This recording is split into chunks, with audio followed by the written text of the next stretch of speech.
Today we're going to be discussing teaching the dog to hold commands for different levels of distraction. And what we do in our program is teach the dog to wait in position that we've asked them to do until they hear the release word free or an alternative command. This is true for all of our commands, including heel and come, but today we're going to be talking about the stationary position, sit, down, and place. And because place is the easiest, I think that's where we're going to start. So remember, sending your dog into position is about half the battle when you begin.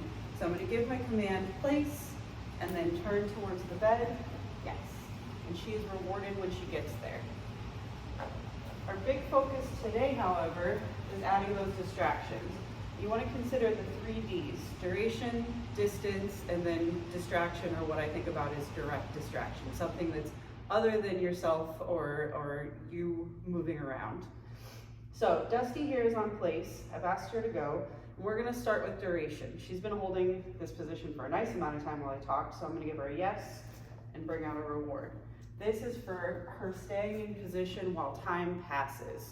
And this is something you can do a little bit of in the beginning. In fact, I recommend it. But you do not have to sit around and build up minutes and minutes of your dog on place just standing there, because time continues to pass no matter what distraction we have going on. Yes.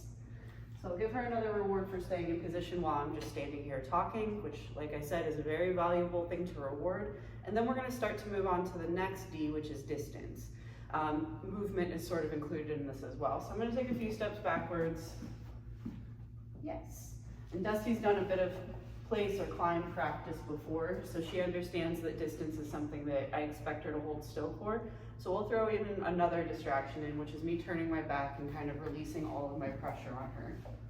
Yes. Excellent, girl.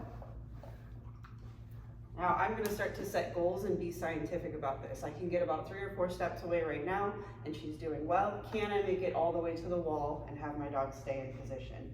I think it's important to be scientific about your distractions to a certain level, because you want to find where the breaking point is. If the dog's making a mistake, how many steps away, what's the distance, what direction are you walking, is your back turned, are you facing them? These are all factors that you can adjust in order to make them successful before you continue on to the next level. So I'm going to try to walk all the way to the wall with my back turned. Yes, excellent, girl.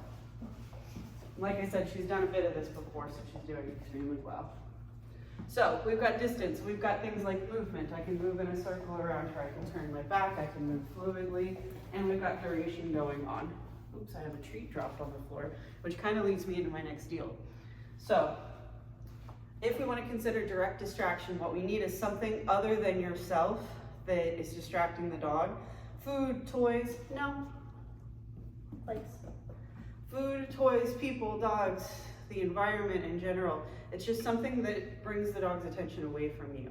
So what I'm going to start with is I'm going to drop a piece of food. Yes. And I was not expecting that, so she gets that reward. That was excellent. But let's try it again and see if it keeps working. No. Now, because the distraction was something other than myself, I would either need a leash to control the dog, or I would need to have a plan to control the distraction. And in this instance, because I'm controlling the distraction, I was able to just pick it up and take it away from her. The punishment was she lost that food, and that I sent her back to the place. No reward happened. Yes. This goes a lot better if you've got your automatic leave it practice down, which is something that we usually do by now. So if your dog understands some impulse control around food, this goes a bit more smoothly, but even if they don't, yes. I think it's an important thing that they learn that just because something else happens in the room doesn't mean that I expect you to come off the bed. Get it. All right, now she's allowed to come off. Get it, free, an alternative command like come or heel, all of those things can release her from the position. Dusty. So now let's start to practice in our sit position. Ready? Sit. Yes. Now Dusty's pretty good at sit, but we are working on things like moving in a circle around her and moving different distances. So we'll start with distances just like we did.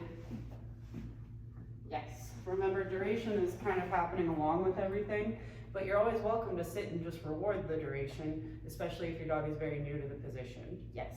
So that would be me rewarding her for staying in position while I talked for a few seconds. Now let's try to do that circle around her because she struggles with it a little bit. So I'm going to start to walk in a circle. No. And if she gets out of position, I'm using my marker word no, and that means she's not getting a reward. I can always remind her to sit. Sit. Yes. Excellent girl, free. Really nice. Remember, free is a good time for petting and bonding or playing with your dog. They can have rewards on free, or they could play with a toy, or you could just kind of wrestle with them for a second, as long as it doesn't create any undesirable behaviors. That was excellent. So, sit and place, 2 commands that she's doing really well with, but let's work on down a little bit because that's probably the furthest behind of all of them. So I could start really with duration and down because it's a bit of a struggle. And what I'm gonna do is I'm gonna preload my hand, and this is because I want her to be successful and I want to get frequent, rapid rewards going. She still lures into the down position, so you'll get to see a little bit of that as well. So I'm gonna ask her down and then pull the food towards the ground. Yes, when the elbows touch down, she gets a reward. Yes. The next reward again is just for time passing and her staying in position. Yes. Good girl. Yes.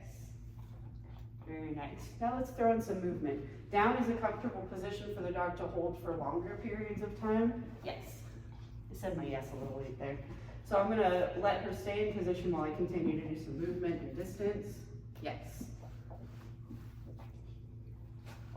I'm gonna try turning my back. No. Down. And I'm luring her back into position because that's what she understands in order to get into the down. Yes. Next time she handled me turning my back a little bit better. Let's turn her back and walk this way. Yes. Excellent girl. I'm using the mirrors to cheat a little bit, but it's not cheating to look over your shoulder as well. I want you to know if your dog makes a mistake immediately if possible. Good girl, get it. Get it allows her to go and chase the food that I throw. Free is okay, another command is okay. Yeah, good girl. Really nice, lady. So that is my quick session on holding positions, because it's very important that we're understanding that these dogs hold the position until we tell them free, and we're trying to build in as much distraction as possible at the level that the dog can handle.